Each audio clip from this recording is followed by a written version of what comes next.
Hey yo, it is I, the Great Taco, and it is time for another mock series. So before I had the Bionicle mock reviews, which I might continue at some point again. I have since redone a lot of those characters, and I might I feel it would be good to log that progress. But for now, I have this, which I've been itching to make a video on because I love it so much. I have called it Deep Space Mine. It's kind of a pun off of the Star Trek Deep Space Nine name. And overall, this is kind of a bunch of miners going into space to this random planet, harvesting some crystals. So, yeah, I mean, that's at its core. It will. So, yeah, at its core, that is what it is. Throughout the course of this video, specifically, I'll kind of be going over what each character is, what each minifigure is, and kind of some of the surface level lore, because there really isn't any at all. I just made it because it looked cool. So, yeah, on to minifigures. So to start, I'm gonna go with I'm gonna start with the miners, as they're there's a lot of them for how much space I have to store them. So I'm gonna start with these guys here. Now these two are basically just drivers for the trucks that they have, and nothing special. I just use the Lego City fire torso or fire department torsos, which I've used across most of these. Then the heads are just some basic Lego City heads, nothing too special there. Along with some silver motorcycle helmets with a transparent black visor. And the reason you'll notice a lot of the characters have helmets, and that's because where they're going, you know, it's a mine. There might be gases and stuff trapped underground. So they might need to, you know, breathe if that happens. So moving on to the next minifigure. I only have one of these because I don't have another one of this torso, but this is your basic miner, just mining regular materials, stuff like that. I use this mining helmet piece, which I actually only have two of. I need to get more if I want to expand this. But then I use just another regular Lego City torso. Then another fire department torso once more. And this is the first minifigure that I have that includes the printing on the legs.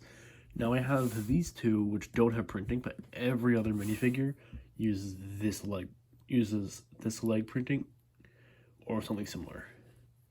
I'm fairly certain they're all the same though. So with that guy out of the way, let's move on to the heavy miner. Now this one is the first one that has a large accessory. The other guy only had a pickaxe. This one is very large. So the helmet, the visor is red, along with this bit on the bottom of the laser drill. And actually, since I'm on that topic, I may as well look at this. So this is supposed to be a laser drill, which kind of has, it's pretty basic. I just used this Lego Galaxy Squad ray gun piece with a 1x1 cylinder, and then a 1x1, a Technic half pin with a stud.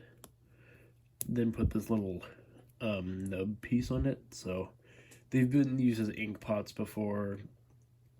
It's good for small details like this. So, I mean, there's not much else to it. Now for the actual minifigure itself, I used this other fire department torso, which has just like a gauge on it for like air, I think. Then I used this Batman belt piece. Then if I can get the helmet off, there we go.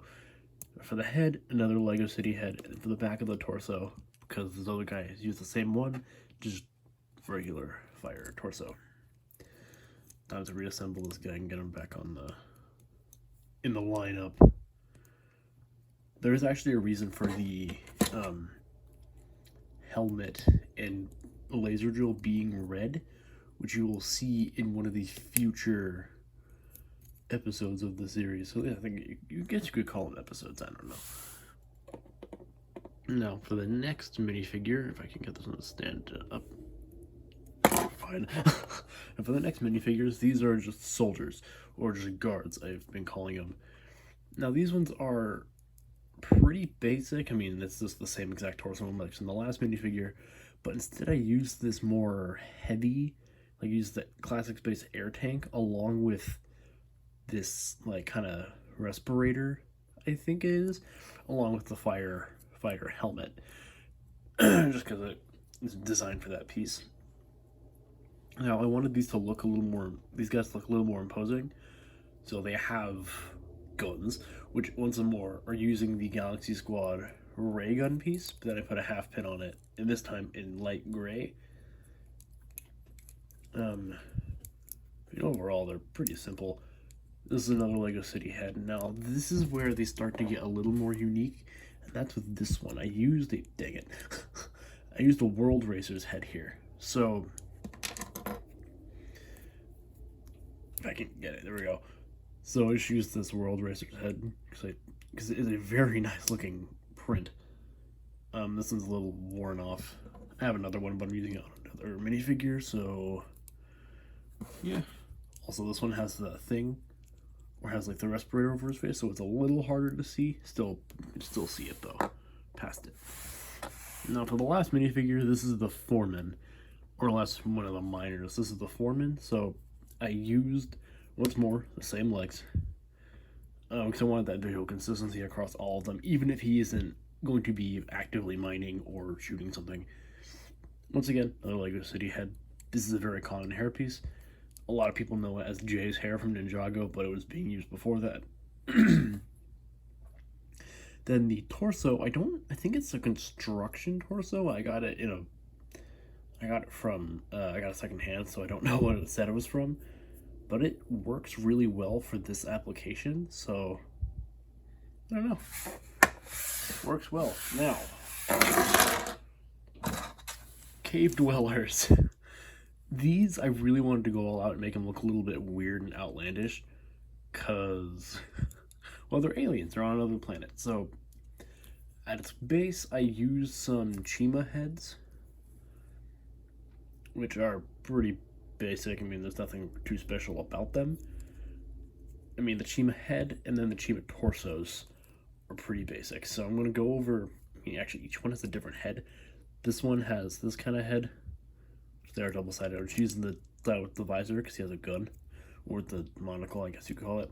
And this one is a different head. It is not the same one, because the other one is being used, and also variety.